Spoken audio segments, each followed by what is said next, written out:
அந்த நானி தனி தான் முதல் படம் உங்களுக்கு. ஆமாம், முதல் படம். எப்படி இருந்தது நடிப்பு உங்களுக்கு? என்ன நடிப்பு பயிற்சி ஒன்றும் அதுக்கு முன்னாடி இல்லை. உண்மையே கிடையாது எனக்கு. எப்படி சமாளிச்சிங்க?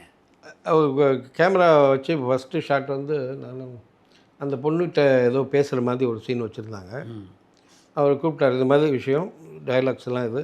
அது எனக்கு ஒரு கொஞ்சம் இது என்னென்னா, டைலாக்லாம் ஓரளவு பார்த்துட்டு அது மெமரிக்கு உடனே பாட்டு அது மாதிரி தான் பாடுறோம். ஸோ அது கொஞ்சம் ஈஸியாக டைலாக் பேசிடுவேன்.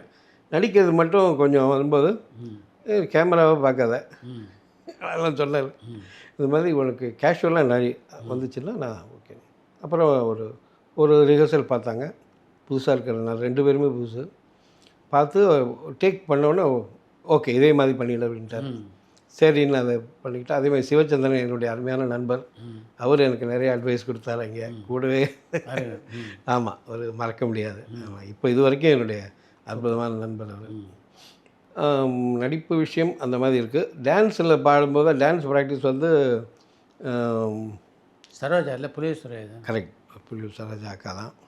அவங்க தான் சொல்லிக் கொடுத்தாங்க. டைமிங்லாம் நல்லாயிருக்கு, அந்த மூமெண்ட்ஸ் மட்டும் கரெக்டாக பண்ணிக்க, எப்படி பண்ணணும், ரொம்ப ஆக்வர்டாக இருக்கக்கூடாது சில விஷயம்லாம் அப்படின்னு சொன்னாங்க. அவங்க எல்லாமே ஓப்பனாக பேசுவாங்களே. ஆமாம் ஆமாம் ஆமாம், அக்கா ரொம்ப அற்புதமாக சொன்னாங்க.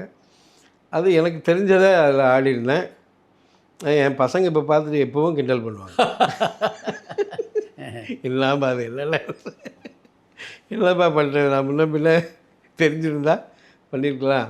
எனக்கு முதல் படம் வேறு, அதில் ஒரே பாட்டு தான் நான் இது வரைக்கும் நடிச்சிருக்கேன், பாட்டுக்கு.